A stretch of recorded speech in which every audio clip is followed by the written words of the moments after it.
Investment చేయడం చేతగాని వాళ్ళో, లేదా ఇన్వెస్ట్‌మెంట్ చేయడం ఇష్టం లేని వాళ్ళో ఎప్పుడూ ఏదో ఒక కారణం చెప్తూనే ఉంటారు. అప్పుడు ఇజ్రాయెల్ వారు, ఆ తర్వాత రష్యా వారు ఇంకేదో కారణంతో స్టాక్ మార్కెట్‌లో ఇన్వెస్ట్‌మెంట్ చేయలేని వాళ్ళు, లేపోతే చేయని వాళ్ళు మార్కెట్ పడిపోతదంట, క్రాష్ అయిపోతదంట అని చెప్తూ ఏదో ఒక రీజన్ వల్ల ఇన్వెస్ట్‌మెంట్ చేయకుండా పోయారు. ఇప్పుడు పాకిస్తాన్, ఇండియా వార్‌లోకి వెళ్తదంట, మార్కెట్ పడిపోతదంట అని చెప్పేసి మళ్ళీ కొన్ని పాయింట్స్ అయితే లేవనెత్తుతా ఉన్నారు. చైనా లాంటి పెద్ద దేశంతోనే సమస్యొచ్చినప్పుడే ఇండియన్ మార్కెట్సు పడిపోలేదు.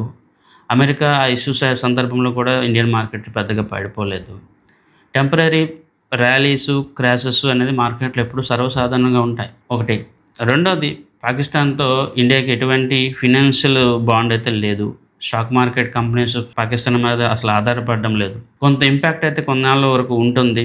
కొన్ని కారణాల వల్ల కొన్ని రోజుల్లో అది చూపించవచ్చేమో గానీ, మార్కెట్ కుప్పకూలిపోతుంది, లేపోతే ఇంకేదో అయిపోతుందని మాత్రం అనుకోకండి. డెఫినెట్‌లీ మార్కెట్‌లో వొలటిలిటీ ఉంటుంది గానీ, ఈ యుద్ధం లేపోతే ఇంకా ఇష్యూస్ ఏమి దాని మీద ఇంపాక్ట్ అయితే చూపించవు. పెద్ద స్కేల్ యుద్ధం అయితే జరుగుతదని నేను అనుకోవట్లేదు. ఏం జరిగినా కూడా అది 2, 3 రోజుల్లోనే ఉంటుంది. మేజర్ ఆపరేషన్స్ అన్నీ మీకు 3 రోజుల్లో మాక్సిమం కంప్లీట్ అయిపోతాయి కాబట్టి, అది స్టాక్ మార్కెట్ మీద ఎటువంటి ఇంపాక్ట్ అయితే చూపించదని నేనైతే గట్టిగా నమ్ముతా ఉన్నాను.